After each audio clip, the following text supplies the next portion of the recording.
Okay, good evening and welcome to UPARS Los Angeles. This is February 2016, and my name is Steve Murillo. I'm the director for UPARS LA.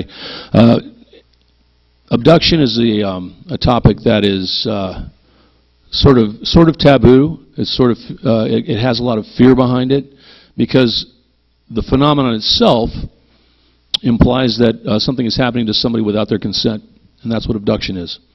So. Is it happening in the United States? It seems to be. Thousands of cases reported, if not beyond that, but also in other places in the world it happens. It doesn't just happen in the United States. And it really wasn't a thing talked about until Whitley Strieber came out with a book around about 1987 or 89, somewhere in there, called Communion, where he sort of describes his experiences and what was happening to him. It's an ongoing thing for abduction experiencers. It's not always positive. In fact, a lot of times it's not. I would say that many people that have been members of the board of what is now UPARS, they have been abductees. And abductees exhibit certain personality traits, coping mechanisms that they have put in place to deal with what's happening to them. It's usually very traumatic. But there isn't a lot of help when it comes to trying to make sense of what's happening to them. And many of them will report that they just want somebody to tell them they're actually crazy rather than to tell them that something actually real is happening to them, because the truth of it is terrifying.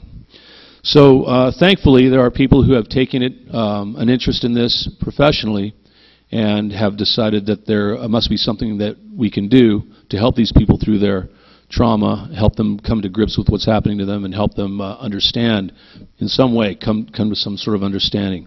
And Laurie McDonald is one of those folks. She is one of only roughly 24 people in the United States that is certified to do hypnotic regression of a certain form that she does. And she has an extensive background in education, psychology, and in behavioral science. She comes to us first from Canada, but she's been here since she was 24 years old. She has family here, kids who are grown up with their kids. But this is her calling, and she takes it very seriously. And I'm sure she's going to give you a very, very riveting presentation tonight. If you guys would put your hands together and give a warm welcome to Laurie McDonald.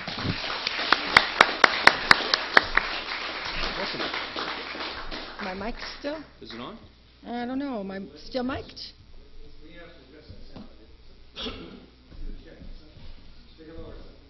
Okay. Thank you all for having me here. We're just going to check the mic here and make sure you can hear me. Great. Soon to put some batteries in.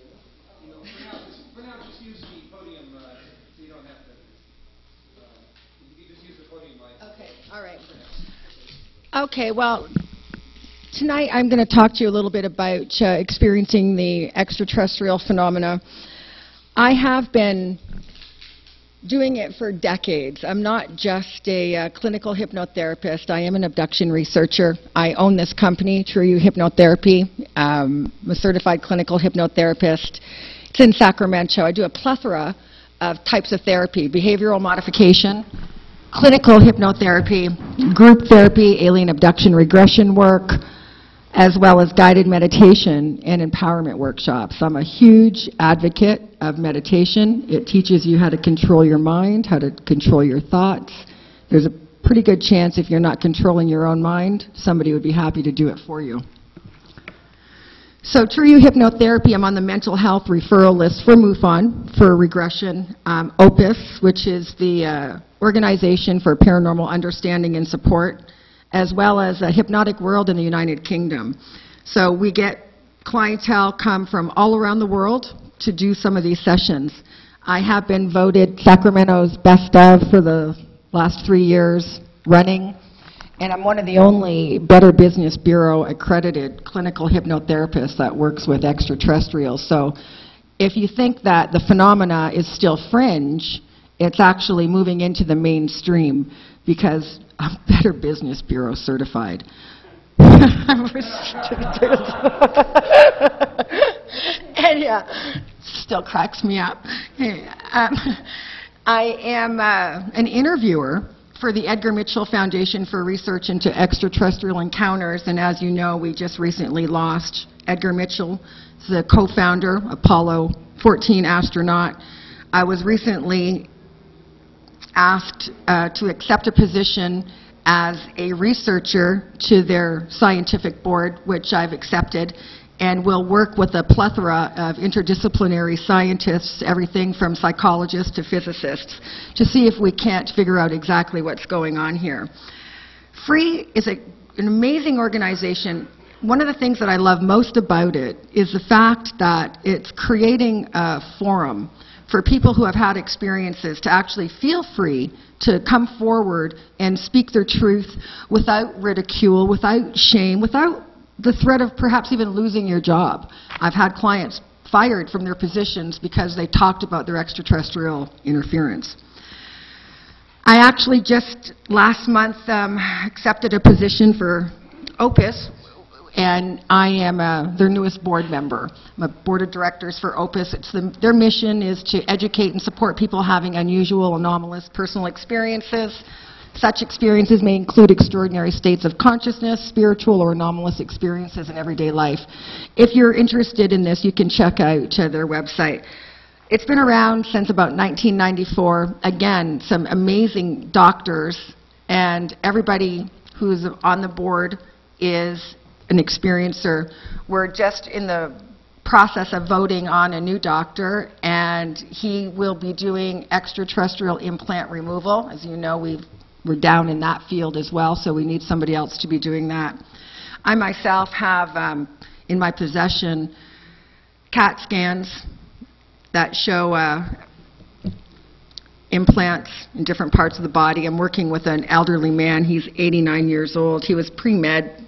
He's been an abductee since about 10. He has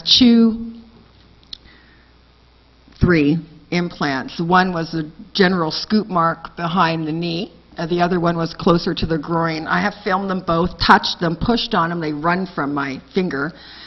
He's getting sick.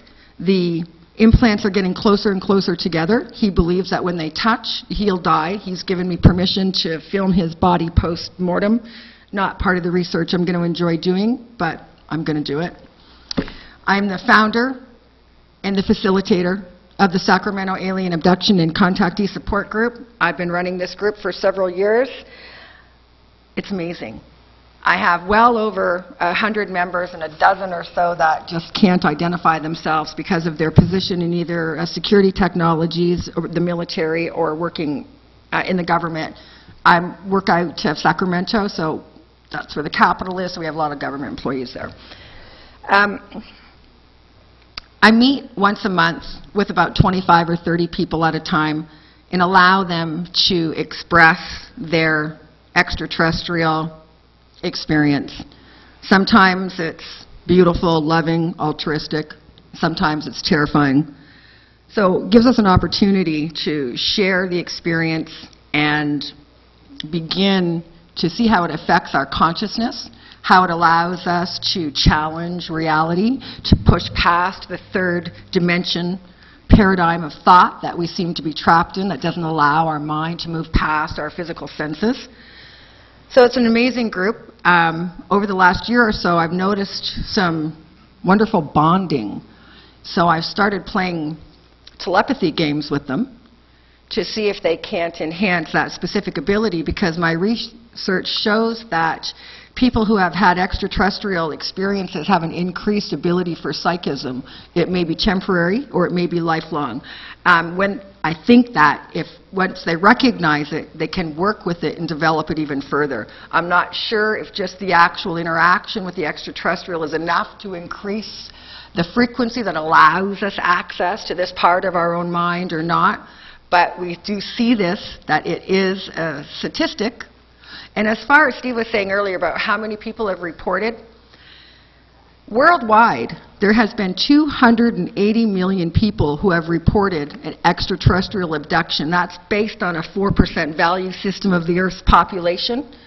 So that's a lot. Now, anybody in this room have an extraterrestrial experience?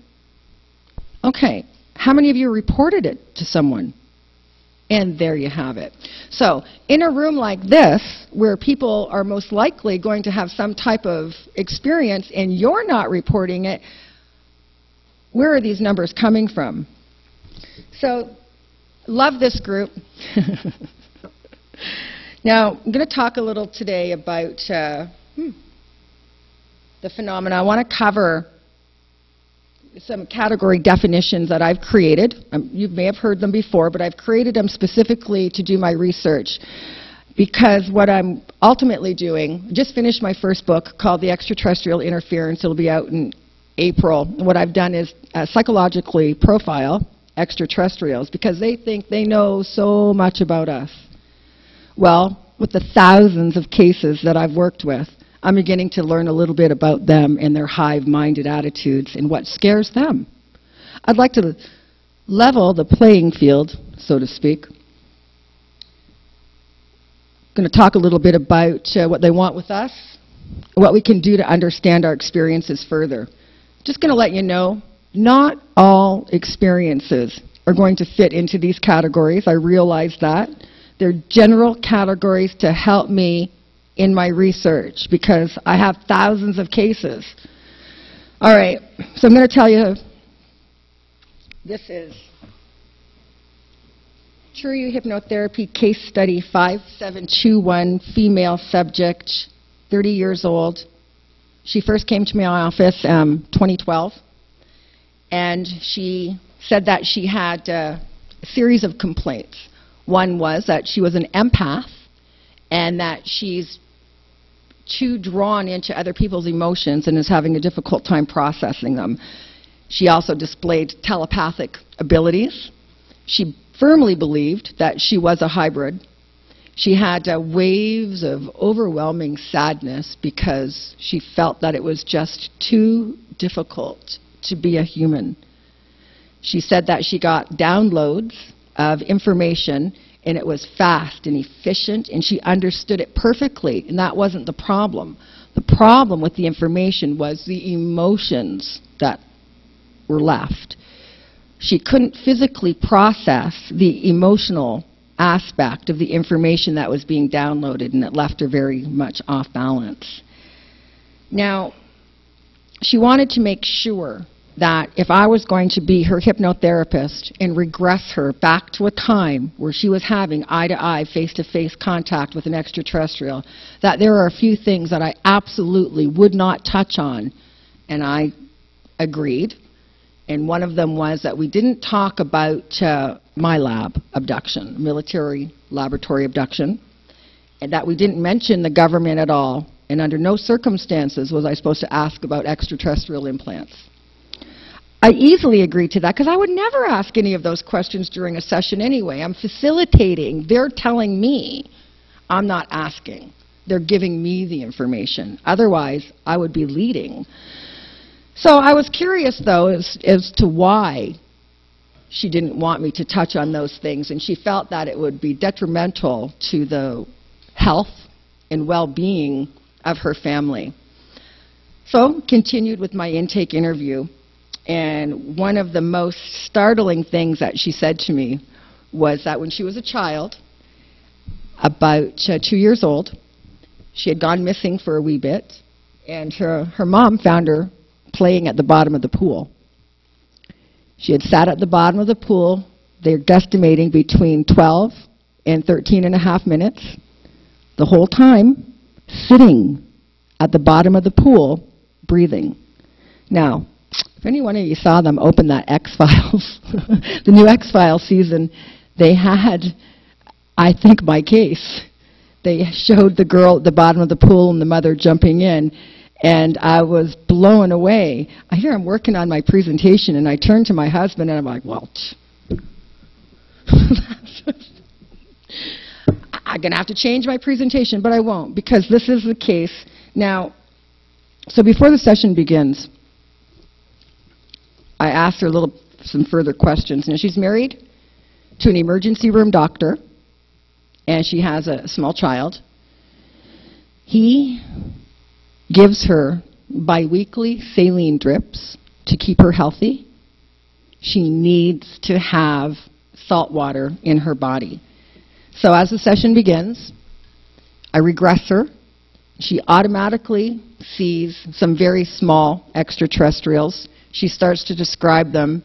Small, she said, like the grays, but not the grays, because their eyes are small too. Their eyes are amber, different shades of amber, and she's extraordinarily uncomfortable. I noticed an increase in heart rate, so I made a note of that. She said that she didn't want to be with them. She wanted to be taken to a different part of the ship. I said, the ship? You're on a ship? Tell me about the ship. She wasn't sure if she was on a ship or in an underground base. I'm like, what? But you know what? I hear that all the time. They can't differentiate. They know they're on someplace, and they feel like it's either on a craft or underground, and you'd think that those two things are quite far from each other. So just as she's about to proceed further, a tall extraterrestrial steps forward. She said that she first thought it was a reptilian, but then she saw that it was more aquatic, and that it was smooth, and that the face curved back, and there was a ridge through the center of the back of the head. In my group, I have E.T. artist, just much like a police profile sketch artist. I use sketch artists to work with my experiencers to draw pictures of abductees. So she describes this more of an aqua over reptoid extraterrestrial, and I did ask a few questions as to the origins of said extraterrestrial, and he said that he was related, similar to something of a cousin of the Naga. Anybody familiar with the Naga? Naga were descendants of the Anunnaki. They went under water very long time ago. He said that he's also similar to what we would consider a cousin to dolphins, and that it was imperative that humanity understand that dolphins have the ability, through their ability to create frequency, to raise the consciousness on the planet. They're having a problem doing this because as they send their sonar signals under the ocean, they're hitting blocks of energy. I don't know if that's submarine, I don't know if that's military, I don't know if that's ELF waves, I don't know if it's scalar. There's no way for me to know. I could just merely speculate. But he talked about this. There was a huge conversation about sea life and how it's being changed and how changes are happening, and that we need to very much keep things natural and balanced. So at the end of several sessions, my young client and her family relocated to a Northern California sea town where he works in the hospital there. She is with an organization helping to save or sustain sea life, and she gets her biweekly saline injections and drips. Now, this is an extraterrestrial experience that we don't hear too much about. It's in its own category. It's not that it's the first time I've heard of aquatic extraterrestrials that they say they're safe in our seas because we can't even get to the bottom of them ourselves, and they're there quite comfortably. So as I create these definitions, I want you to understand that within my research, it's important that we create pieces to put the bigger puzzle together, that all of the stories from all of the different experiences get shared so that we can look at them and try to decipher exactly what the extraterrestrial agenda is. Now, I know you had Dr. David Jacobs here, in that he would have been talking about the hybridization program. And for the most part, I'm quite on board with that. I absolutely believe that there is a hybridization program. The reason for it is for the integration of set hybrids onto the planet. I think that we're going through lots of changes. I think that it's very important as humans that we understand that we can do something about it once we become aware. So we have to educate ourselves and not be afraid to look further. And with all of the cases that I've seen, never did I get thrown off as much as I did from the next one that I'm going to share with you in just a minute. So the first category that I'd like to talk about is abduction. And of course, it's taken against one's will for nefarious reasons, including the hybridization program agenda for integration of said hybrids, resulting in the possible breakdown of the human genome. Not a DNA upgrade, but a breakdown of the human genome. Can include lifelong and generational experiences. The reason that somebody would have a generational experience is because the abductors that fall within the gray alignment, mantis, grays, tall grays, whites, and blues as well, the very small blues, they live to be 800, 900, 1,000 years old. Then they die. We live not even as long as a tree. 80, 90, 100 years if we're lucky. So in order for them to get a good sampling of one line of DNA, they have to go generation after generation. So it's no big deal, it's just the way it is. That's why they do it. So many entities are seen during abductions. It's not limited to the grays and reptilians by no means. Of course, abduction changes based on geography, culture, religion. All of these things are going to play a part in how one is able to express their experience. So as researchers, we have to filter those things out and get to the root of it.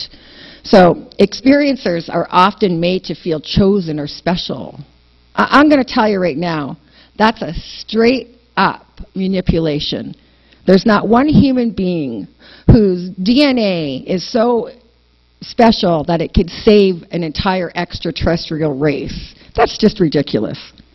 And I don't know why people buy into that. You know, I hear a lot of, well, I'm abducted because I have a contract. Well, I'm not a lawyer. But if you're not totally lucid and cognate when that contract is being made, and you aren't aware of it, you're just assuming, oh, I have one, amendments need to be made. Make this contract void. Again, it's just if you believe it, that you have a contract, then you're going to be sucked into the phenomena. There is no such contract. See, in the world of law, and I'm not a lawyer either, but like I said, in the world of law, everything is contract. Live and die by the contract. There's 4 primary elements in a contract, and one of them is getting the parties to agree. But if you don't disagree, it means you're compliant. So you have to be adamant and state, no, I won't have this type of interference.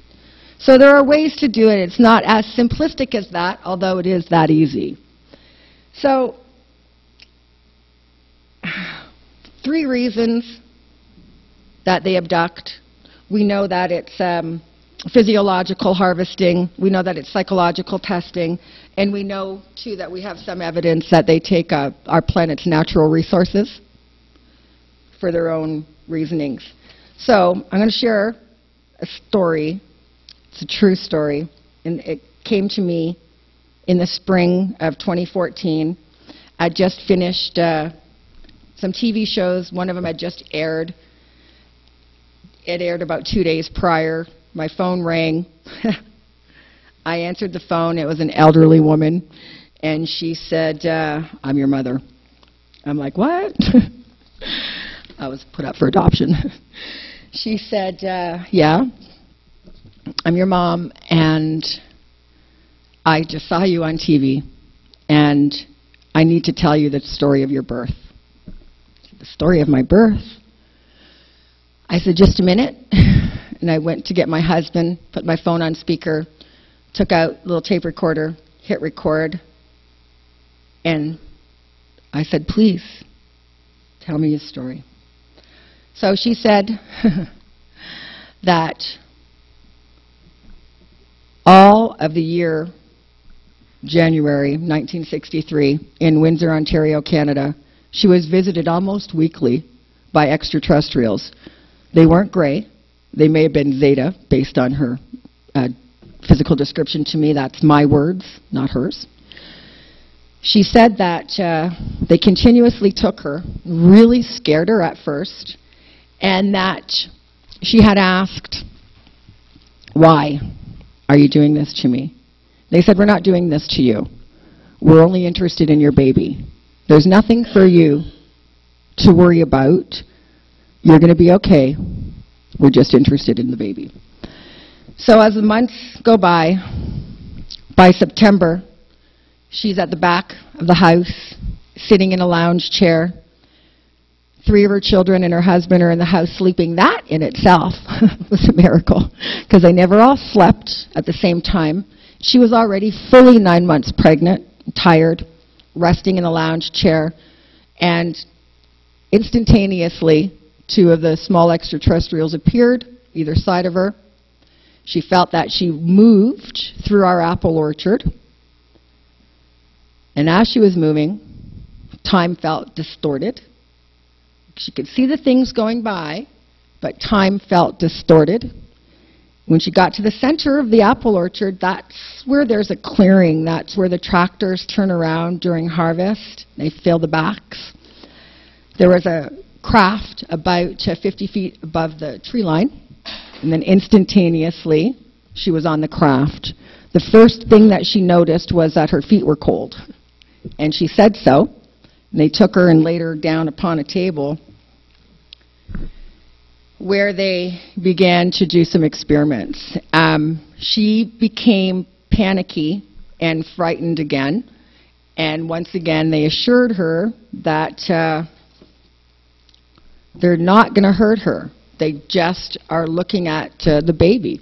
So you don't really tell a pregnant woman under these circumstances that there's nothing to worry about, they're only interested in the baby. That actually caused more anxiety than them not saying that at all. So she went through a plethora of examinations, some very brutal. At one point, she described hearing a popping or cracking sound come from her skull.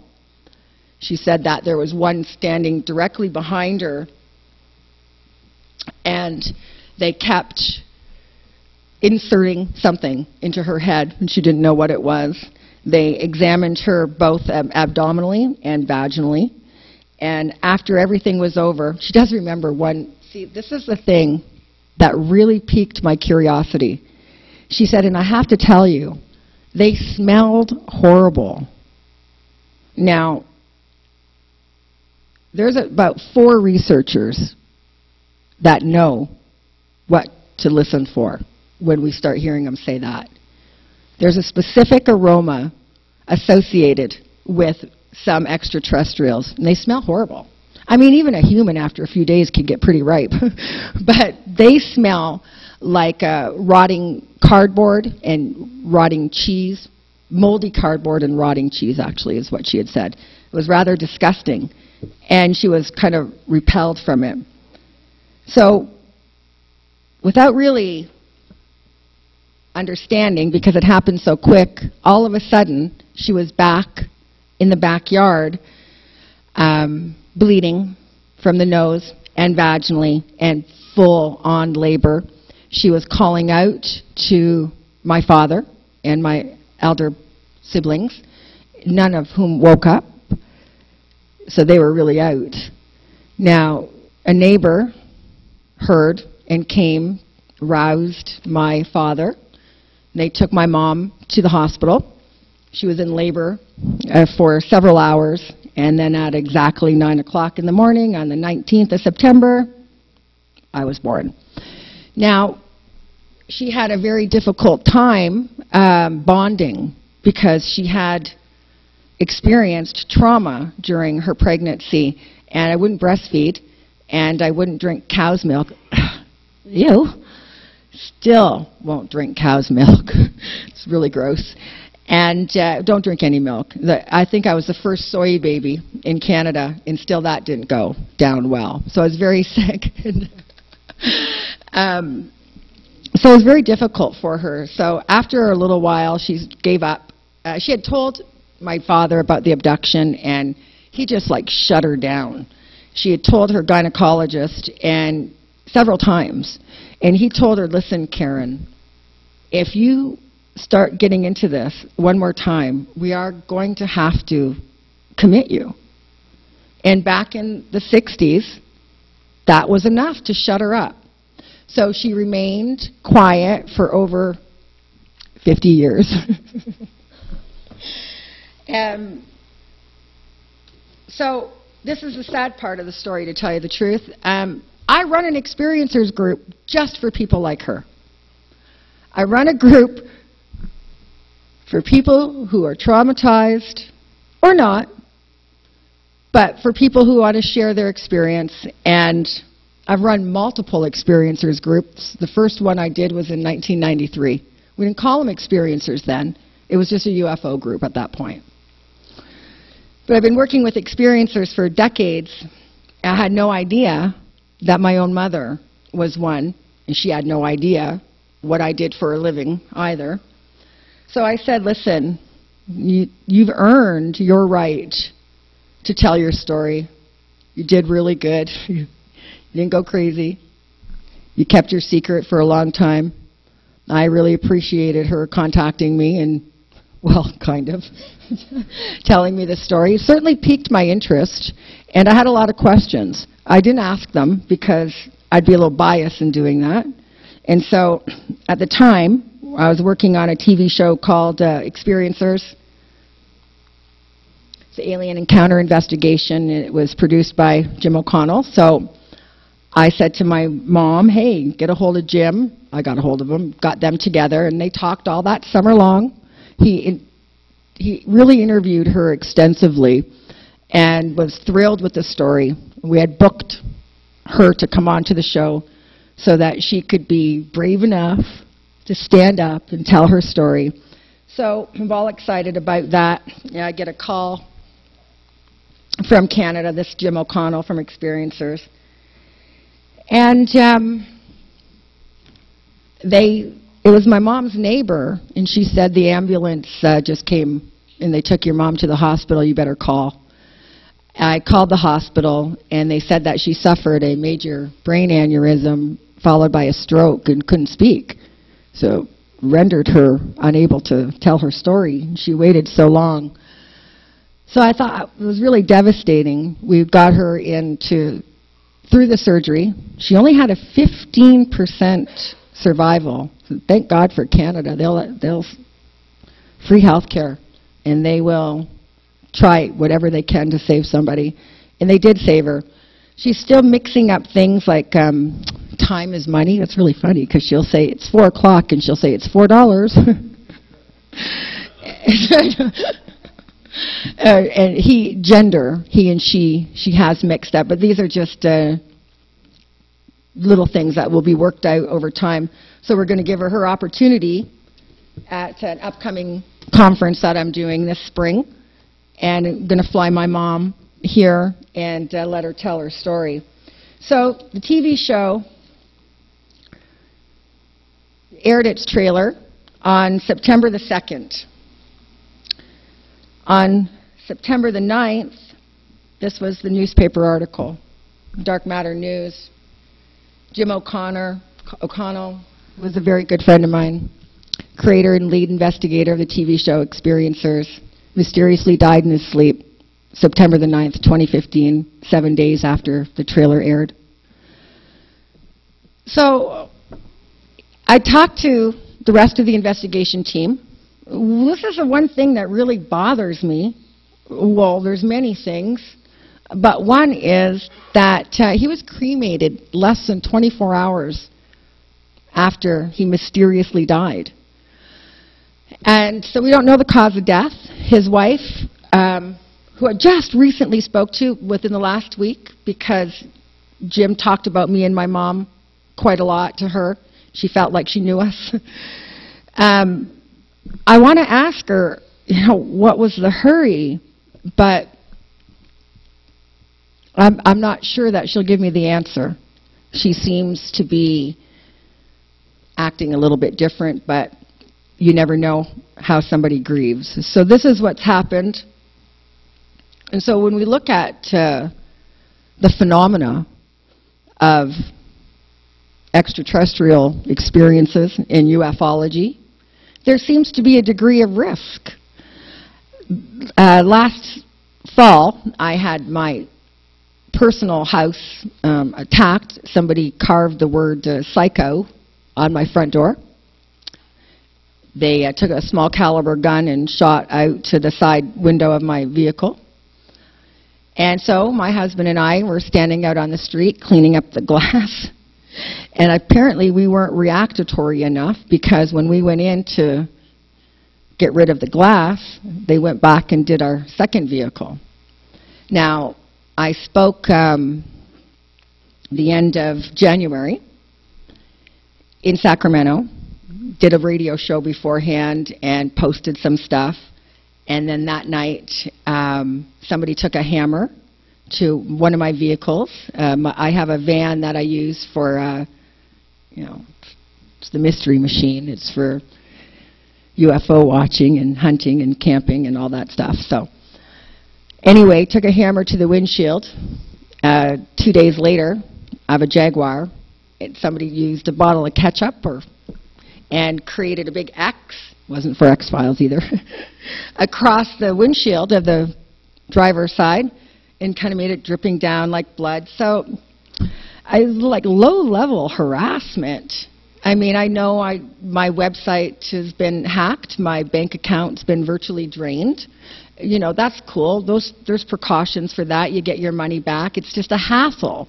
That's what I'm saying. It's all just low-level stuff that's a bit of a hassle. So you never know exactly what might happen. And we've lost many ufologists over the last 2 years. I think the number is 9.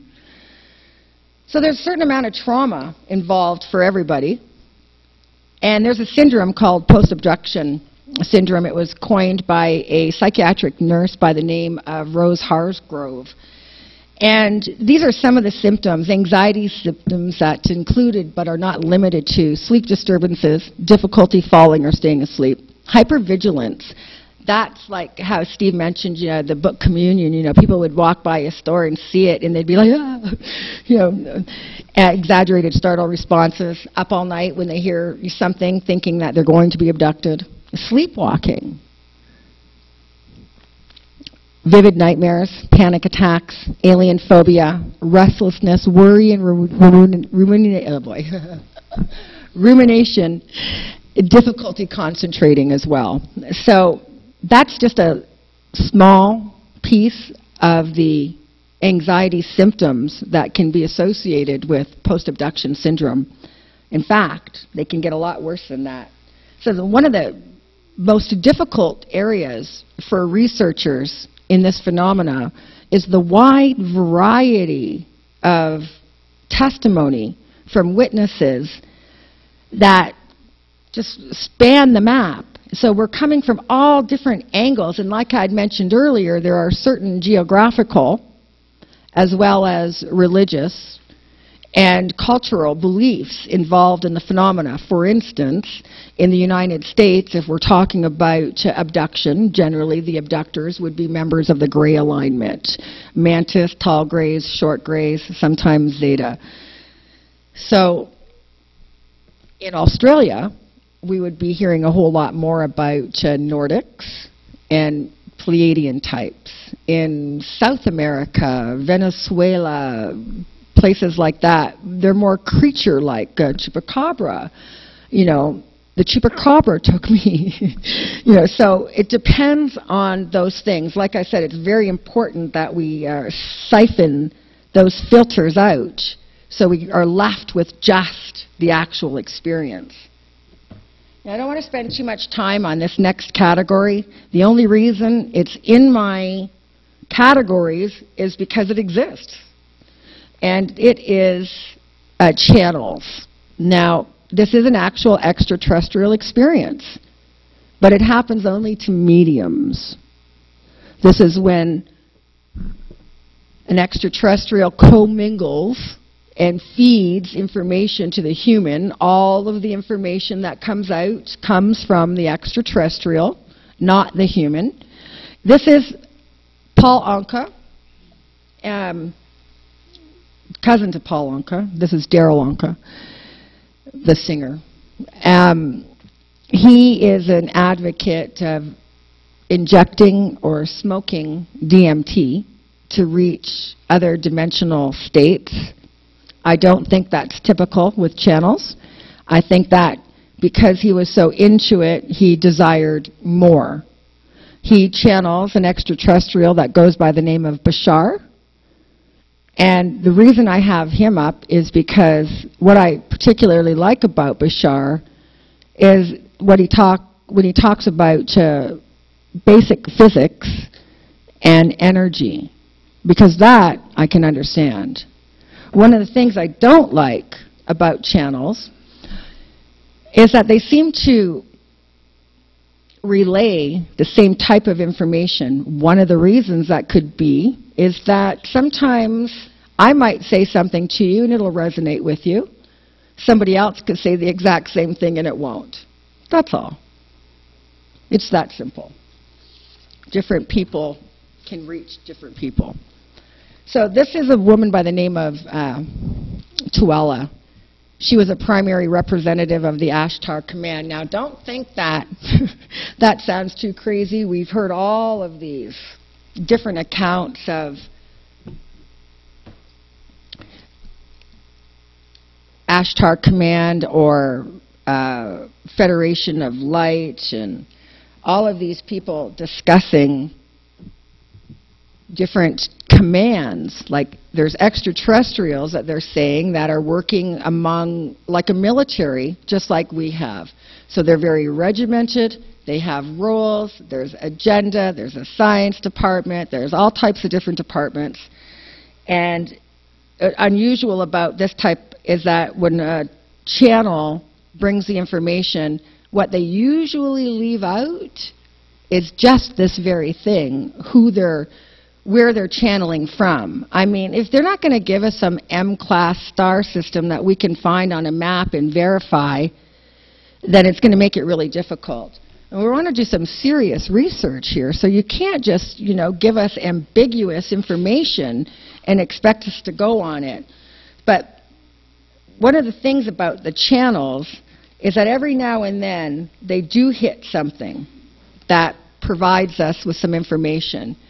So channeling became very popular in the 1950s, right after Roswell, and then it had another surge in about the 80s, and there's another reason for that. But what they were telling us back then, they were telling us about a space war program, and that we should be on the lookout for aerosol weapons that fly through the sky, spraying the people. This was some information that is 50 years old, 60 years old. And she nailed it. And recently, Richmond City, right here in California, just passed a resolution to support the Space Preservation Act. It's a treaty that actually bans interference from all types of entities, including humans, to do any type of electromagnetic, psychotronic, lasertronic, or energies directed at people to mess with their brain waves or to manipulate them or to mind control them on any level. So here's a city council that just passed that this year. So some of the information needs to be looked at. We're not exactly sure, though, like I said, where it's coming from. One of the things that they like to tell us all the time is that we are savage and that we are hopeless, that we're on a path to destruction. I don't believe that. Not for one single minute. I don't believe that. I think that we've made mistakes, yeah. And I think that we have the ability to self-correct. I think that the more we learn, the better we'll do. And the fact that they come and tell us that they're going to save us from our savage ways, frankly, I'm insulted. Because nobody saves us but ourselves. No one can and no one may. We have to walk this path ourselves. This is our human responsibility. It's about human rights. The extraterrestrial phenomena is not just about ETs. It's a two-way street. The other end of the street is humans. It's us. We are equally important here. So it's not for us to be beguiled or allow somebody to come like a thief in the night and take us or our children or our loved ones from our house or our mothers. I mean, the extraterrestrial experience that my mom had changed not only her life, but mine. I was put up for adoption and raised separately. Only saw her 2 or 3 times my entire life. What I do remember, my mom and dad are both black-haired, brown-eyed people about this tall. So I don't know why I freaked her out. So there are certain technologies that allow the manipulation of our brain waves that the extraterrestrials use. You know, when you're getting a download, they're hijacking your consciousness. Do you think somebody should have the right to hijack your consciousness? To drop information into it? To give you a command or an order? Wake up at 2 in the morning, get in your car, drive to the outskirts of town and get abducted. And people do it. And they don't know why. Because they're hypnotized. So I'm going to share another True You Hypnotherapy case study. 5113, subject, male, mid-40s, suddenly started to receive telepathic messages. Really freaked him out. Started to feel the presence of an entity in his room at night. He believed he was being abducted. He was told telepathically that he was special, chosen. He was shown images of catastrophic conditions on our planet. He had had enough, checked himself into a psych ward. Who wouldn't? You know, you got to understand, when you're receiving a download, it's full sensory input. It comes in waves, and you are encapsulated in this. There's no moving in or out or pushing that out. You can't push it out. You can't stop the thought from coming. Some people can't handle it. So Michael, case number 5113. Just kidding. We call him Michael. It's all good. After 12 weeks of evaluation and treatment, doctors couldn't find anything wrong with him other than kind of a low-level anxiety. He checked out, and with a box filled with notebooks, he showed up at my office. The notebooks contained detailed information regarding his experiences. Some books were filled with beautiful drawings of unearthly animals, others with symbols that we later began to decipher through hypnotherapy. The symbols started telling their own story. Michael, age 46, works in advanced communication technology. He thinks that he was chosen to undergo a series of psychological examinations. He believes that a hybrid reptoid gray alien abducted him and put that message in his head. That message was so strong that he started to develop a belief that he was becoming equivalent to Jesus Christ's status. Later, he began receiving symbols. And I just kept taking notes. I record video and audio, and I take notes during my sessions. I gauge heart rate, breath, REM action. We look for any physiological reaction to the emotional information that the client is showing. Now, Michael was really getting hung up on this Jesus Christ complex. He believed that he was so special, that he was chosen. And I tried to be really honest with him and explain that he was being manipulated, that there are many other people who make that same statement. So which one of you is the most special? So manipulation, we have to be aware of that. So Michael goes back. The symbols started triggering past life glimpses. So our sessions took a turn. Michael was able to discover that he had a deep connection to a extraterrestrial in a past life. And I thought that was interesting. I regress people. I regress them to a decade or a time, when they were 4, when they were 14, when they were 14 and a half. We go right there. He went way regressed to a past life. And I think because the verbiage is very important in hypnosis, and I asked him, so when did this first start? Well, he jumped lifetimes to show me when it first started. This tall E.T., he described, I'm going to tell you, sounded quite a lot like the physical description of how we would envision an Anunnaki, if you're familiar with that extraterrestrial race. So Michael really struggled now with reality. He began to see that he wasn't all that special. I mean, we're all special, okay? But he began to realize that he was being manipulated. He struggled with reality. Then one day, out of the blue, now, he's kind of like an uptightish guy, right? One day, out of the blue, he switch hits and becomes homosexual. And he's gay. And full-on gay, too. And he takes a lover. They get an apartment together. They begin to share a life. This goes on for about 1.5 years. And then all of a sudden he goes, oh my God, I'm not gay. Now, if you think that this is unusual, this is not. This is a commonality that our research shows. There is a percentage of experiencers that switch hit. These are the ones that fall under the psychological testing. The psychological testing is brutal. Brutal. The things they make you think and feel. In the psychological testing, sex plays a big role, which is why he was a switch hitter.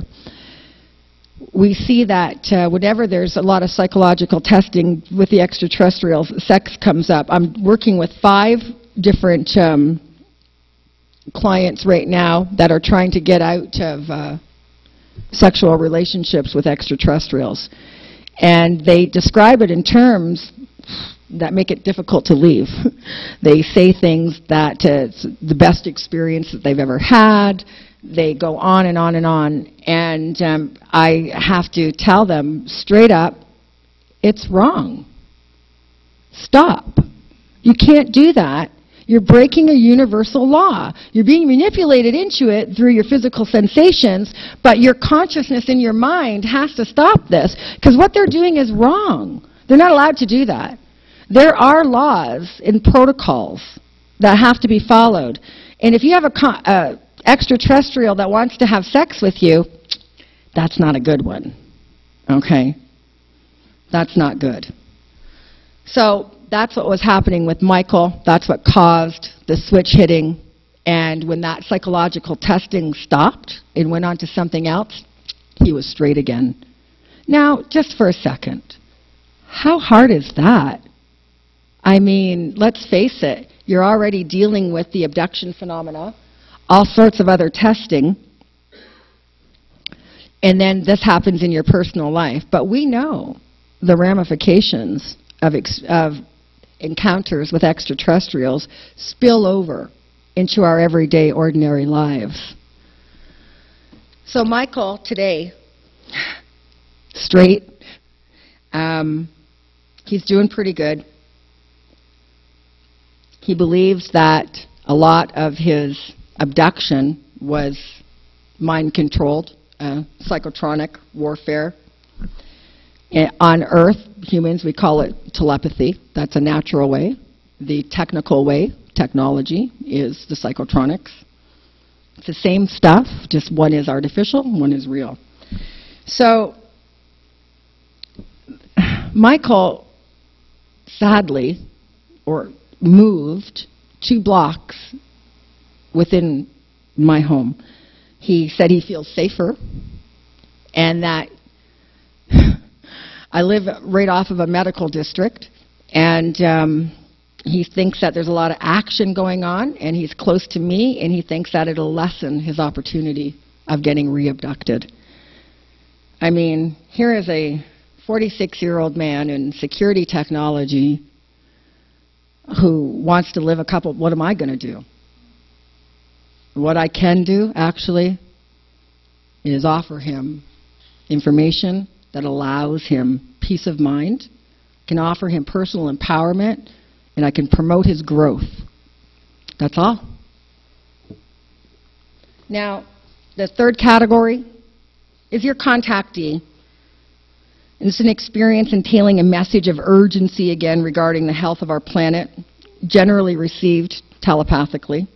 So, often, too, a contactee can be someone who does receive that eye-to-eye, face-to-face contact where an extraterrestrial is within your presence. I myself have been in the presence of an extraterrestrial. I've had that face-to-face contact and in a fully cognitive mind. And even then, even with all of the experience that I have, with everything that I know, thinking that I was psychologically prepared to handle such a situation, it was still a little unnerving. It's just because they're so deadpan-faced. I can't read their emotions. So this type of an experience, these types of contactees, they receive messages much like the other ones. You know, this whole download stuff, I mean, I don't know if it's just new terminology, but in the early 90s, I didn't hear anybody ever saying they got a download, okay? What I did hear people saying was that they could sense and feel the awareness, the presence of the extraterrestrial when they were viewing a craft, that there was a mutual observation. They felt that, they sensed it, they knew that they knew you could see it. That's rather common.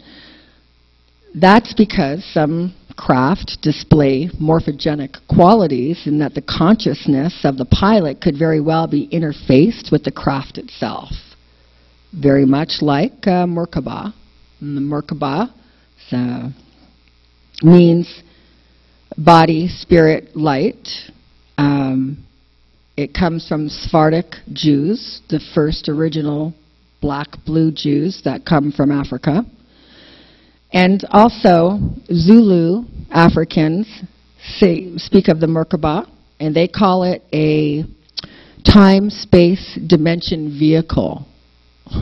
So what we're saying here is that our consciousness can transform into the same morphogenic qualities. So when you're looking out at the sky at night, and you see an orb or a light going by, we don't know if it's a UFO or an orb, a soul, a Merkaba. We haven't got a clue. All we can do is create theories and try to come up with the best information possible. But what we have to do is siphon out the manipulative part. So, the message that they send, they're not confusing. It's just the emotions that are. So this type of experiencer, this type of contactee who gets the urgency ones about the planet, they're not lifelong contactees.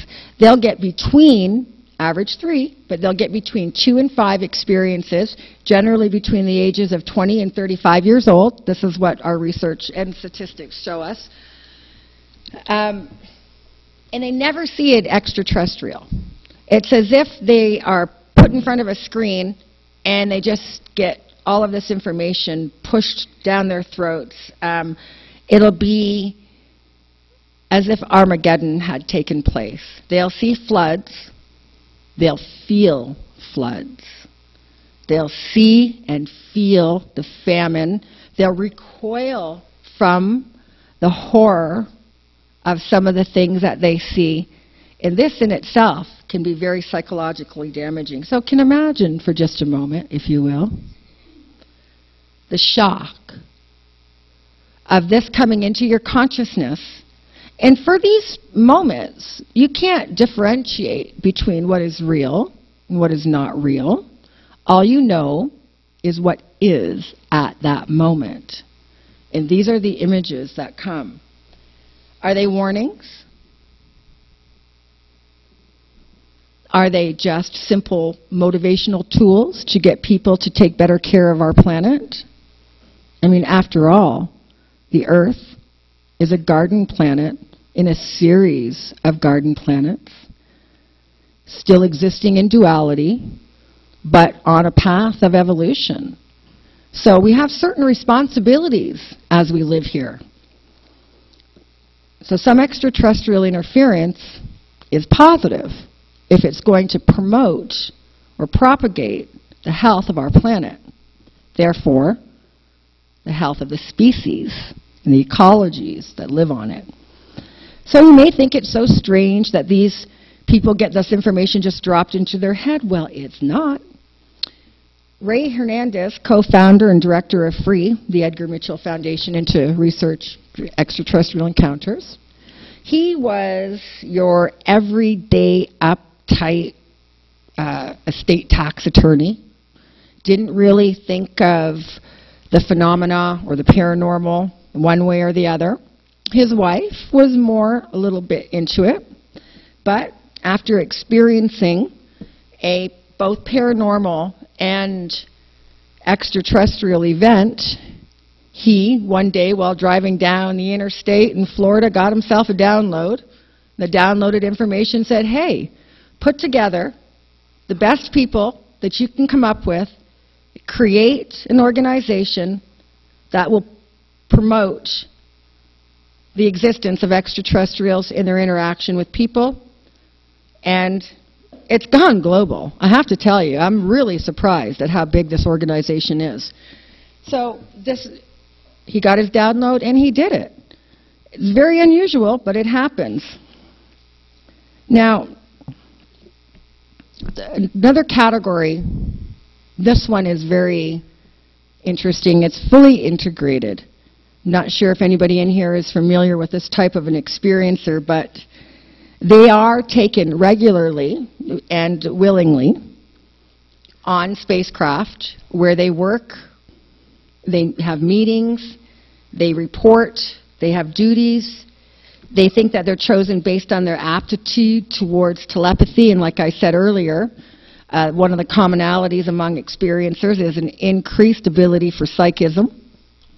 So comparing different experiences, we see that these fully integrated ones start very early in childhood, 1 or 2 years old, if they can remember that far back. But I'm going to talk to you about one right now. This is another true hypnotherapy case, 5375. You know what? He also is a single, if anyone's looking, single male who works in security technologies as well. Just a coincidence there. And he earns like a high 6-figure income. He's never been married, so he's got lots of money. And he spends his money on cameras, on night vision goggles, and his bedroom is decked out with more equipment than Dennis has here. And so what he's trying to record himself being abducted. So he brings me this recording, and he's laying in his bed, and all of a sudden you see this blanket raise up, and then a square just like on the film just appears and then pixelates. So something's happening there and we don't know what it is. This right here, I should have really blown it up better, but this was a postcard that came, said, hey, this house on your block is for sale, and there was a UFO just cut out of this little cloud right above it. So I contacted them, and they're going, we don't see a UFO. I'm like, what? I said, the house is $339,000. It's in El Dorado Hills. Pull up that and look. She couldn't see it. You guys see it, right? Yeah, you do. Yeah. Well, it's interesting. Just like when the Spanish came, the indigenous people of the land couldn't identify the ships that they were seeing on the water until they were already in shallow water. Their mind had never seen anything like this, They couldn't process it. There's a delayed process. And I don't know if that's the same phenomena that was happening. So we'll go back to him. Like I said, he's got lots of money and he's really into this, and so he's got the opportunity to have all of the technology to support what he believes is happening to him. So one night, when he was a kid, he remembers his first experiences starting very early, but when he was 7, he went missing. He couldn't be found anywhere. He should have been in his bed sleeping, but he wasn't. So his mom and his dad looked all through the house. They looked everywhere in the house, and he wasn't there. They looked outside, and he wasn't there. They looked in the pool. Luckily, he wasn't there. They came back into the house to grab the phone to call the police, and Mom looked up at the staircase towards where his bedroom is, where he should be, and all of a sudden, he appeared on the staircase. Out of thin air, he appeared. Dad dropped the phone, Mom dropped her jaw, and they were totally kind of freaked out.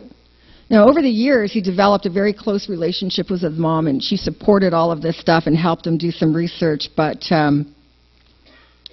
right before their very eyes, when they asked him, "Where were you? Do you know where you were?" He said, "Yeah, I was at school." And they said, "What school?" He said, "The space school." So we hear a lot about schools. I'm very fortunate to be able to work with a wide variety of experiencers. My youngest is 7 years old. My oldest is in his 90s. I've worked with 2 people I've been able to track 21 years so far. Their parents brought them to me when they were kids. Now they're like 28 and 29 years old. So we get an opportunity to really get a lot of information out of kids. Kids, you know, they're not tied into any set reality. They haven't learned anything yet. They're just going with the flow. You tell them there's a Santa Claus and they'll believe you. You'll tell them that there's a big Easter bunny hippity-hoppiting down the lane, they'll believe you. The kids are very open-minded. They're not rejecting things, and so they seem to be very good candidates for this. Makes them highly programmable, which is a little scary, but... So the lifelong experiencers like this, oh, that was, well, let me go back one. I think I'm missing one here. Okay. So lifelong experiencers, like these contactees, begin their extraterrestrial life form, like I said, at a very early age. And when we ask these kids about their missing time, it's obviously not missing to them. They're confused by that, by us calling it missing, because they know very well where they were. The children that claim to be taken aboard spacecraft are taught psychism. There's a game that they play. It's kind of like how we teach children to play catch, and you tell them, keep your eye on the ball. What they do with these kids is they teach them to use their left hand to push and their right hand to pull energy. They use their mind to focus the energy. The extraterrestrials throw a disc, and the kids have to track it with their mind and then try to levitate it between their hands. They're allowed to touch it. Over time, it levitates on their own. Wow. Are these normal kids? They seem to be everyday normal kids to me that have an amazing insight into subtle and gross energies, the electromagnetic fields of the human body. They understand energy in terms that most adults don't, and they accept it easily, readily, just like Santa. So, if you ask the scientists today, does energy push out of your left hand? Scientists is going to tell you no, because what we've been taught in school is that energy can enter the body, coming in, receiving on the left, and exits on the right. But just within this last year, Dr. Bill Bankston from the East Coast has determined that, in fact, energy does get pushed with the mind out of the center of the left hand. And we know that there are certain chakras or energy systems in the body, and these children were learning how to manipulate them. Now, one thing about the kids I'm going to say right off the bat, and I'm going to be unabashedly biased about this. I vehemently disagree with the extraterrestrials taking these kids at this age, because one of the commonalities we hear is that they tell the children, we're your real mom and dad. You know, that's crap, right? That's just detrimental to the mental health of these children. It's implanting a seed of doubt, and it's disturbing the bond between the parents. Now, if these extraterrestrials are trying to say we're the parents of all mankind, then they need to include I'm the mom and dad of your whole family sort of thing. But what they're doing is they're creating a division in the nuclear family. And I just can't see how this can be allowed. That is, like, listen, the most precious natural resource we have on this planet is our children. They're the ones going to be responsible to self-correct the errors that we've made. We're going to be smart, and we're going to be responsible, and we're going to see what we've done, but they're going to be left cleaning it up. So our children are the most precious resource we have. So we can't allow them to be manipulated. I find it extraordinarily offensive. I have 2 granddaughters.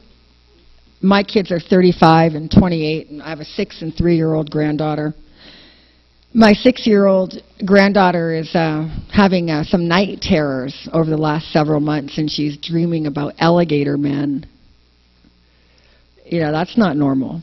So we have to be very cautious as to what's happening with the kids. Now, I'm missing a slide here. Something's okay.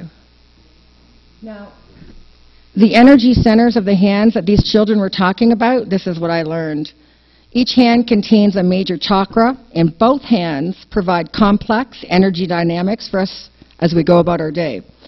These energy centers are connected into each arm, and each arm functions energetically in different capacities. Whenever you consider the hand chakra, also look at the elbow chakra and the forearm and upper arm. Each arm is involved with the opposite areas of space-time regarding energy and the reading of that energy. The arms provide information about you and how you are engaged with your space-time around you, as well as both your conscious and your subconscious mind. So this is what the children are learning. They're learning about the subtle and gross energies, and they're bringing back very useful information, and luckily we have people researching this that can prove that what they're saying is true. Now, Tuella, who was talking about the Ashtar command and so on and so forth, you know, it's kind of hard to believe that there's big spacecraft floating out around our planet, and they have all of these different entities on them, and they look like this, and they're known, and they go by Commander-in-Chief and so forth, but it's not as unusual as you might think. Wes Bateman wrote this book called Knowledge from the Stars. He's probably one of the world's most famous contactees, and I think that you'll find it very interesting to note that he kept his story quiet also for 30 years. He found it difficult because many of his friends ridiculed him. So eventually he confides in his very good friend Gene Roddenberry, whom later published his baseline experiences through a TV show called Star Trek. So the baseline experiences of Wes as a contactee are put out there as the Federation telepath or Federation starship in Star Trek, which is the same type of verbiage that was brought to us from the channels, Tuella, as well as this contactee, Wes Bateman. I don't know if any of you I still have this book. I read it years ago. If you have an opportunity to read this book, you might be quite impressed. Now it gets kind of heavy, so I'm going to give you a random factoid moment. Psychologists tell us that those who claim to be abducted are seemingly sincere, psychologically healthy, and non-psychotic people. Thought you might like to know that. I mean,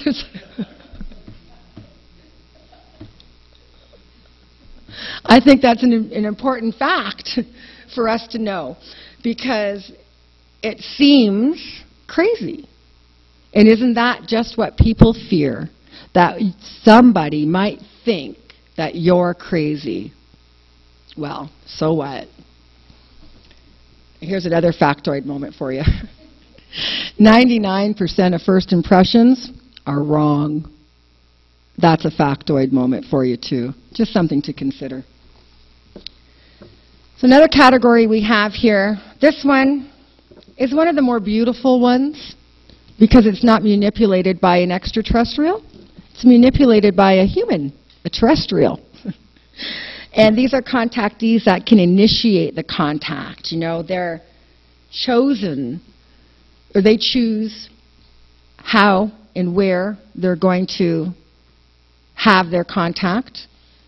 They have an ability to bend what they call space-time. They do that using a particular type of energy called scalar, where they can free float. Another unique difference with this experiencer is the way in which they feel and sense their way into very deep space or different dimensions. At times, the physical descriptions of ecologies or other entities is beyond earthly words. The combined use of their senses is how they translate their experiences. It'll be relayed in terms of texture and color, accompanied with the sound of the etheric, both musical and mathematical. They're complex, and they can provide great insight into the cosmos. I'm working and have been working with a contactee for a while now. It used to be more of a rare experience, but I am seeing it more and more these days. And I believe that this scalar energy or zero-point energy that these contactees resonate with is the key into moving up and out of the mind, or at least tapping into that aspect of our consciousness that resides everywhere. So they're able to move the mind anywhere. We've heard of remote viewers and so forth. It's almost like that. Remote viewing is an exercise to get to this level. That's what it would be used for. These extraterrestrials that are encountered in this type of an experience always come across as benevolent, loving, altruistic, more ancient. They talk about things like love and the divine feminine energy. And that's all great. That's okay. It's fabulous. But when we get past, you know, all of that awe and beauty of the experience, the researchers in us have to ask the hard questions, which is, how do you do it? Now, I have a friend who wrote the book Alien Mind, George LeBono. He does do this. He's part of my group. Last summer, or the summer before, can't remember which, we were talking about it. I do about 2 or 3 sky watches a month throughout the summer. So we'd like to do about 20 a season. We go to different places and we set up all the equipment. Sometimes we don't set up all the equipment. Sometimes they just end up being midnight picnics beside the lake, you know.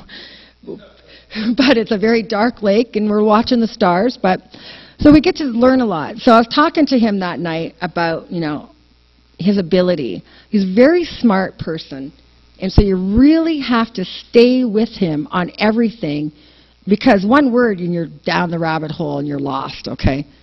So you have to really stay with him. So I'm asking him, well, how do you do it? So he tells me, he points to a region in the sky, one that I was familiar with, and he gave me a technique to try.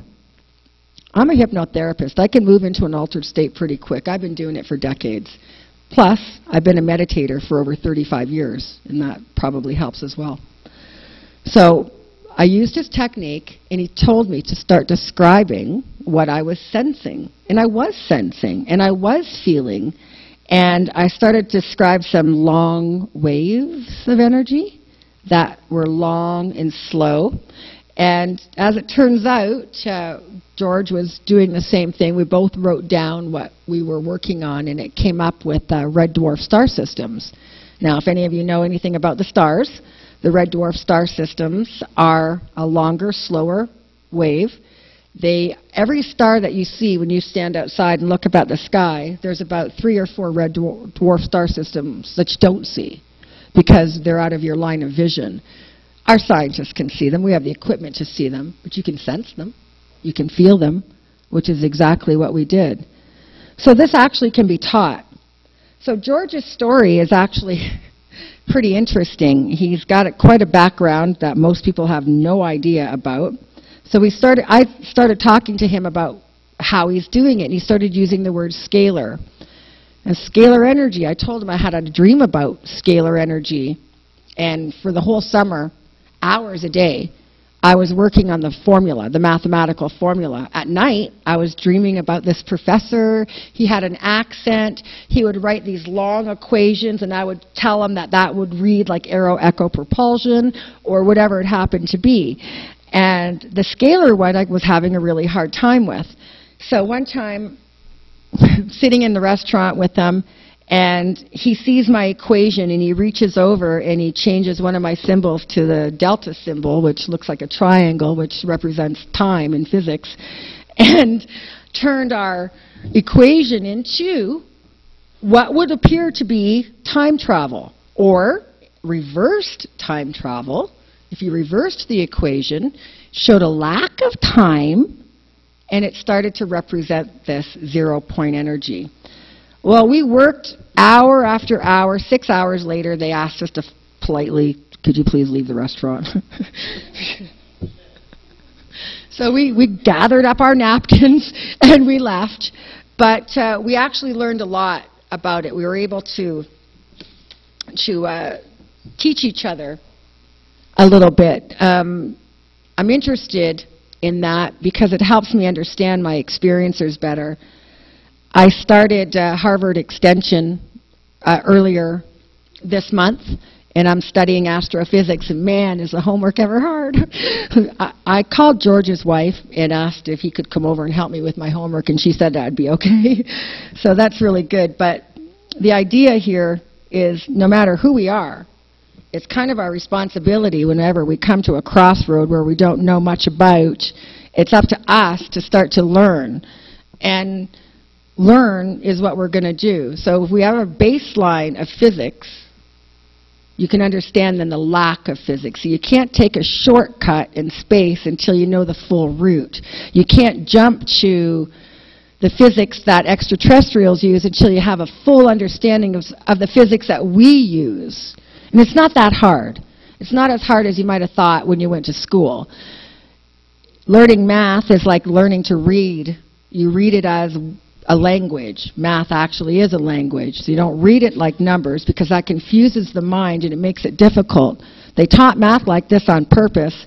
I have the teaching guides from some Ivy League colleges here from the United States, not from Canada, that show that how they taught math, and it's obvious and deliberate way to not teach math. It made it absolutely as hard as possible. So we're not sure why, but maybe the big picture, they don't want us to smarten up. But I believe that we all have the potential, and that if there's something that you can't learn, it's not you, it's your teacher. You just have to have the right teacher. So George has another book coming out. We're just proofing his right now. My book is finished. I finished my book last month, right before I knew I had to finish before I started school because I couldn't do both. My book will be out in April, and it's called The Extraterrestrial Interference.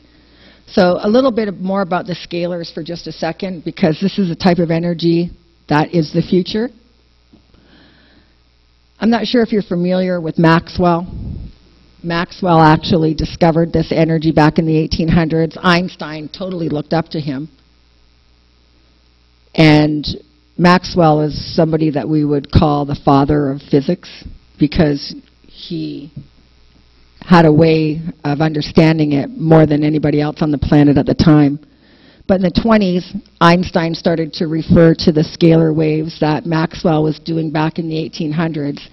And then probably 50 or 55 years later, Tesla began to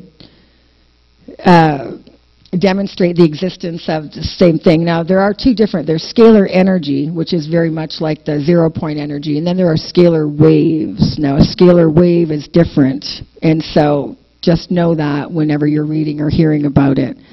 But 1 century later, we are using scalar energy to use for multiple purposes. Scalar energy could heal our planet. It could cure every disease or disease. And it could change the world as we know it. Why it's not, okay, this is the deal. Any technology that perhaps comes from extraterrestrials gets turned into a weapon.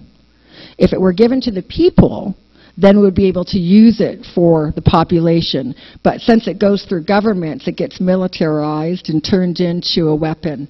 And that is really sad, because this technology is saving grace. We can use it for that if they'll let us have it. So what I noticed about energy and experiences is the manipulation of it.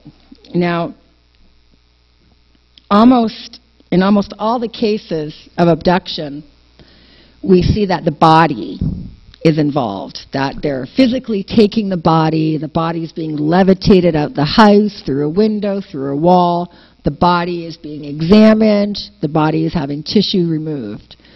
Channelers, they are just allowing their body to be used by the extraterrestrial. So the extraterrestrial moves into the consciousness and speaks through. So the contactee, in most cases, is simply just a mind thing, where the information is being dropped into the mind, or it's telepathic, downloads, or they're given psychological testing, but hardly ever do they see any extraterrestrials involved. But the integrated one, now this is totally different. Now these are the ones that, in my opinion, sound the hardest to wrap your mind around, but at the same time, they're the ones that are both mind and body. They have the face-to-face contact. They have the downloads. They go on the ships willingly. They say a small craft comes and picks them up, brings them to the larger ship. My case study says that he reports to very, very tall extraterrestrials about us, about our development, about our consciousness, about where we're at. And I asked him one time, I said, well, don't you feel kind of like a double agent? Like, what side are you on? I mean, why don't you tell us more about what's going on there? Give me a report about them. And all I could get is what he does for them. So it's all this major degree of manipulation involved in the extraterrestrial phenomena. We have to look at things like holographic images to see if we're being manipulated.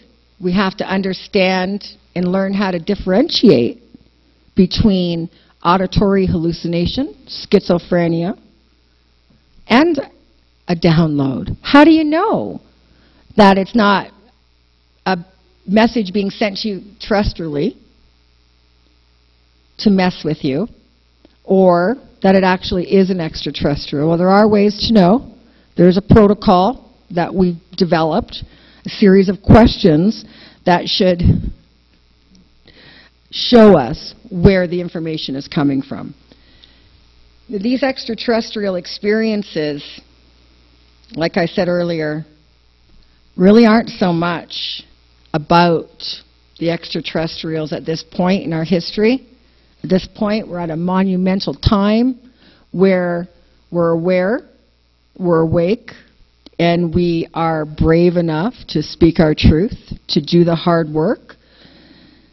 And we are not going to allow ourselves to be manipulated any further. I mean, there comes a time when we have to really look at this phenomena and see how much of it is playing us. And if you think at any time that there can't be mind control, there really can be. And that's what makes it a human experience. Now, just remind you, in case you're not aware, the word human doesn't mean people, doesn't mean gender, doesn't mean race. The word human is an ancient word. Hue means light. Hue is still used today in the English language to show different densities of light, different hues of light. Man is short for manifestation. A human is light embodied. So once you know what you are, it makes it a little bit easier to determine what you're supposed to be doing. Once you know what you are, then you understand how the body works. You are a human. These extraterrestrials are supposedly transversing both time and space to come to us. Well, let me just remind you of one thing. In this quadrant of the universe, we're very loud. Most electromagnetic energy gets bounced back to the planet from the ionosphere, but we don't have that happening anymore. We have energy spilling out into space on high volume. It's like spring break. So if there's an extraterrestrial race across and they've got a radio telescope set up and they're scanning this quadrant, man, it's beach party. We are loud and chaotic, and of course they're going to be drawn here. That's one very plausible reason, is when you look at the energy emissions coming, they're static. I wouldn't blame them for coming to check it out. It would almost be their responsibility to do so. But like I said, this is a human experience. And in my opinion, I think the phenomena is actually to teach us about ourselves in the universe, that in fact, we are not separate from it. You know, a decade or so ago, not very many people talked about quantum physics. Not very many people were aware of the theories of the holographic images or the mind-body is connected to the cosmos. People hadn't heard of psychotronic science, which is just merely the mind-body-environment relationship. But like I said, sadly, it's been weaponized and used to target individuals, which is just some type of electronic harassment. But psychotronic weaponry can create a distortion in the brain, manipulating from any distance, from across the planet, from across the universe, because when you understand their physics, there is no across. There's only one singular point. So these weapons can interact with our nervous system and our conscious and our subconscious mind, resulting in suffering.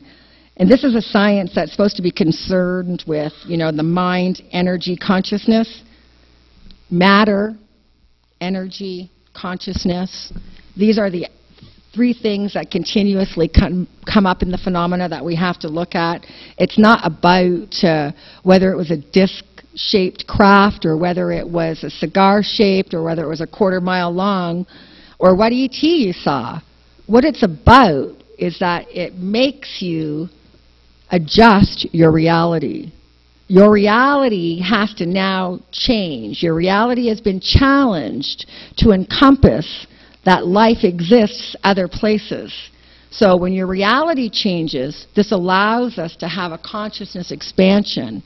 And if we can get a consciousness expansion in an altered reality from using our extraterrestrial experiences as a catalyst to our own spirituality, then it's not about them at all.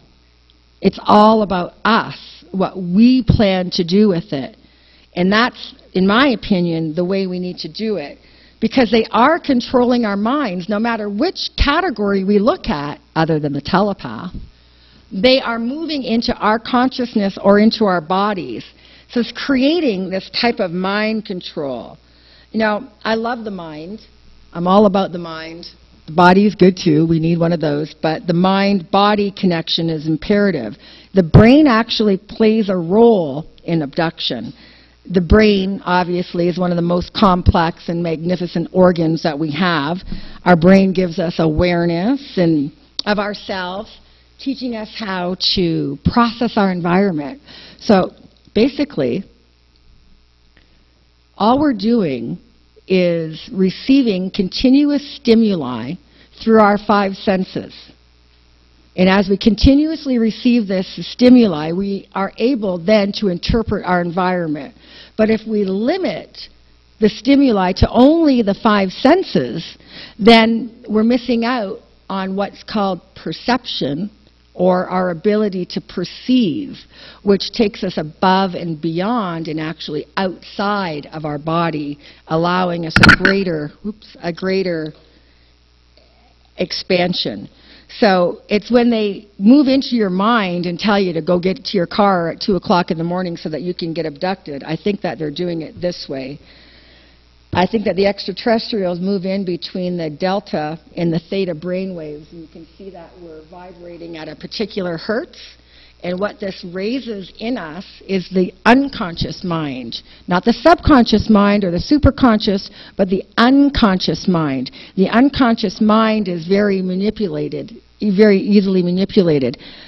It's like if you drink too much, and you go sing karaoke and drive home and you have no recollection because you've blacked out. It's not blacked out. It's your unconscious mind is on autopilot. It's just going along with the program. And I think that they stimulate the same frequency and allow us to become compliant. And that's why people think that they confuse the dream state with abduction. They don't know if it was a dream or if it was real. Well, you can't tell if it was a dream or not because it's in the same dream brainwave. And it's very easy to do this because this is what I do for a living. I alter people's brainwaves, and I only usually take them down in between alpha and delta because I don't want them so low that they can't respond to me when they're hypnotized. So we know how they do it, and with that information, there are tricks that will allow us to prevent that from happening. But from my group, from the Sacramento Alien Abduction and Contactee Support Group, this is what the experiencers say to other experiencers. This might help you out. They say, practice and understand your breathing. It changes your frequency. It's all about frequency and energy. That heightened frequencies will be what you will experience during telepathic communication. If you're healthy, this isn't a problem. If you're not experiencing optimal health, these are some of the things that you should look at doing. Eliminate red meat, caffeine, nicotine, alcohol, artificial sweeteners, soft drinks, corn syrup, and refined sugars. I'd add to that, the red meat, my personal opinion is to not eat meat from an animal that weighs more than you do. They're too calorically dense, so keep it to turkey, salmon, stuff like that. Practice self-control exercises, self-hypnosis, guided visualization, because that will help you create. Remember, telepathy follows the same guidelines as meditation, so learn how to control your thoughts. So if any of these experiences are happening to you or to somebody you know, try to get them into one of these groups so that they can share, because I'm telling you, it will make a huge difference. Now, I see my role is really simply, beyond being a researcher or a hypnotherapist. It's just to promote a better understanding, to facilitate the idea that extraterrestrials and etheric contact, both positive and negative, is simply that catalyst for the exploration and awareness of ourselves and how the universe and universal life forms work and interact. So to create a better understanding while helping contactees to find balance and to adopt a more realistic sense of who they are, thus allowing personal empowerment and integration into a greater cosmic community. Because in fact, that is our place, is in a greater cosmic community. We're evolving into that, and there's no way of stopping it. So my final thought is that I really do believe that we can create this bridge of communication to other civilized beings through our own inner senses alone, that we are far more than a specific frequency identified through our senses, that we have intuition, ability, hope, and a lot to offer, that indeed we are magnificent entities, and that it's not about the extraterrestrials, that it's really about us, and that we should put our experiences way before their interaction, and that we can eventually create our own consciousness expansion. So, thank you very much. Appreciate that. Yeah, no, it's like we have time for just a little bit of Q&A. Mike, we have Mike over there? Do you have time for some Q&A? I would love to. If you have some questions, I probably have an answer or two. Have you dealt with people that have actually come in contact with rays with great black eyes, getting really close to them? I think you mentioned that teeth eye to eye. Yeah. Repeat that question. Is that a common occurrence for people that... It was. Is that a common occurrence for people that you've been dealing with? Thank you. It's a more common experience with the older experiencers. The gray abduction was really big in the 80s and in the 90s, and although we still hear them, there are different entities involved now, more energetic entities. But the grays, definitely, I myself have had a gray extraterrestrial experience, and it wasn't pleasant. It was rather frightening. Well, are they neuroprogramming you with this close contact, this eye-to-eye sort of thing? Well, the mantis actually it's been said that they have an ability to look into us so deeply that they can totally see our soul, that in that eye-to-eye contact, they are, in fact, pulling all of us, all of our information about us, not only in this lifetime, but other lifetimes. So it's the grays and the prey mantises that are doing it? Well, the gray, yeah, there's an alignment. We're going to get that to the audience here. And keep talking. There's about 5 or 6 different races that are responsible for the abduction. Right, but I mean this particular type of neuroprogramming. Is it neuroprogramming when they're doing this? I believe it is neuroprogramming. I believe it is. Absolutely, it's neuroprogramming. And you mentioned also a kid that just appeared out of the air on a staircase, I believe. Is that a common thing? Because I don't hear about abductions and coming back where people literally disappear and enter and exit the air itself. Yeah, no, they saw him literally appear on the staircase, and I've heard that lots of times. Just out of nowhere, they were back, and somebody saw it. The extraterrestrials, like I said, are highly manipulative. They'll send somebody. There'll be 5 people, and only 2 of them might see the UFO because they want it that way. I can't speculate as to why, but that's the way they want it. We find that in our research that's a common occurrence where multiple people in an area and most are made to look away or do something else distracted, and then 1 or 2 people. Yes. Or there's a kind of like a frozen time situation where everything's frozen except for the one person in their perception. Oh yeah, that I hear a lot. Yeah, everybody's shut down except for one, but they're not asleep. It's like as if they're in suspended animation. And that's how easily programmed we are, with just a simple secretion of chemicals in the brain, creating compliance or creating the hypnagogic state, the body paralysis. We need to learn how to control our own minds. It starts with meditation. Really, it does. Thank you. Okay, anybody else? Come on up. What about your own abduction experience? Can you relate some information on that? Well, I've had multiple abduction experiences, but if you're interested in the gray one, I was 28, and I woke up, and beside my bed were 2 gray aliens. And they were hurting me. I was experiencing pain, and I kept saying, "Why are you hurting me? Why are you hurting me?" I felt like I was dreaming. I felt that same time distortion. I did perceive other entities to the other side of my bed, and they told me, they said 3 words. They said, "Laurie, focus and control." I focused my mind. I controlled my thoughts, and with that, I felt that I wasn't paralyzed any longer, and I said to them very clearly, "Why are you hurting me?"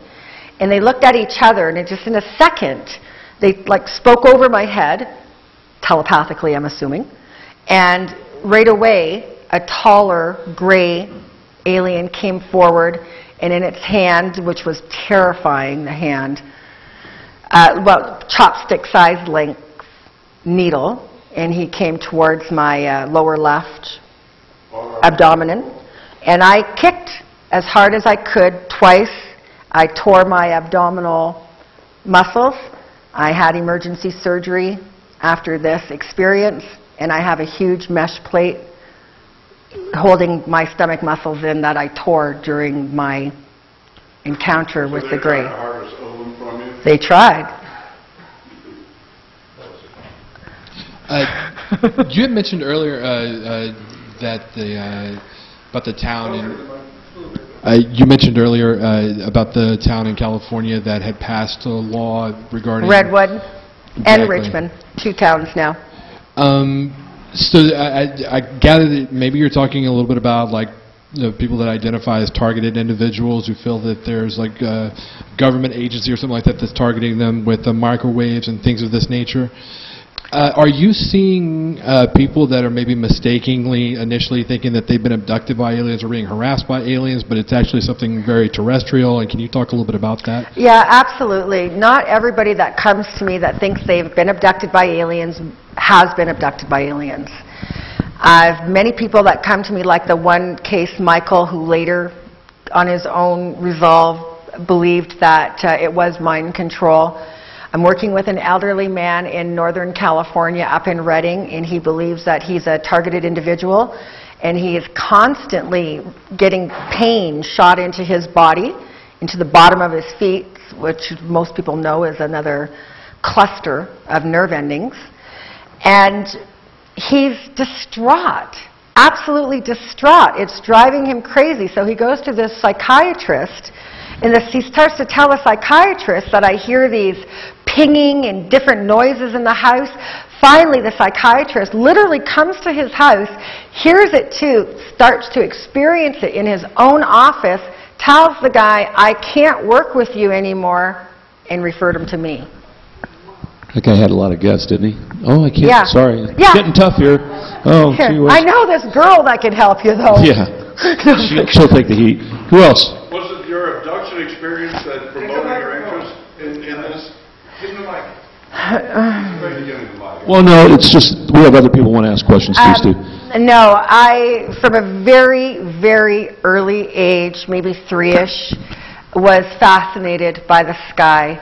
I could sense that there was some type of people, but it wasn't until I was older that I realized that I was sensing was a magnificent, loving presence that was awe-inspiring.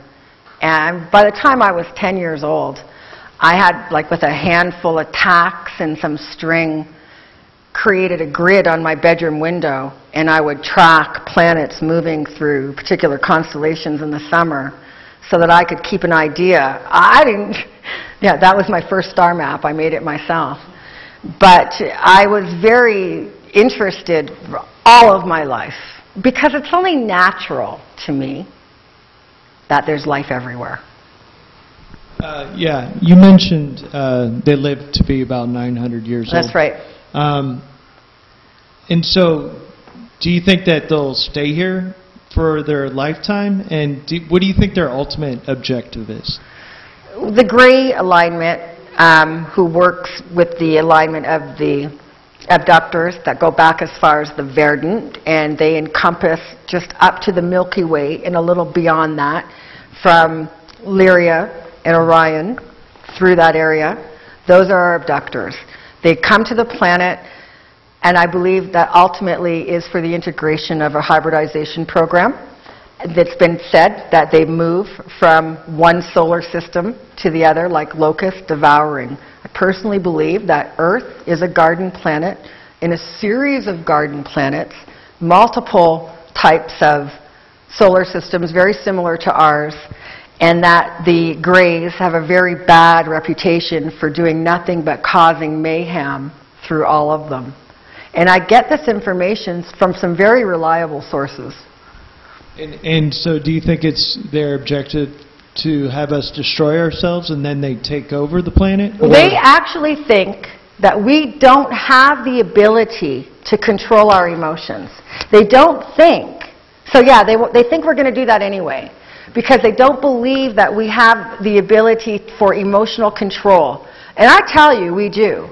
Once you understand the idea of how you're supposed to live with the certain degree of love, self-acceptance, when a person can do that, they accept other people without judgment. So even if somebody does you wrong and you know it, you let them. You allow them to do that, because the rest of the population is still growing. We have emotional control. Our emotions dictate how we behave in the world. So as long as they think that we're out of control, there's a good chance that we could blow ourselves up. That's what they're hoping. But I say to you, I believe that we will do better. That right now, in the third dimension, time is slow on purpose. We can't go back. We can't go forward. Time is fixed. We have an opportunity to self-correct. We see where we make our mistakes, and we can correct them. It's kind of like karma, cause and effect. But you get over that, you'll eventually move up to dharma, where you understand the cause and effect, and then you take responsibility. That's what dharma is, and you raise up the people around you to do better, because they are better. So do they want us to hurt ourselves? Yeah. Will we? Not if I can help it. Please come forward. This will be our last question, and then we'll call it a night. Thank you. So very quickly, the first question is just sort of like a yes or no. Any idea, do you have anything to say about whether the Greys have souls?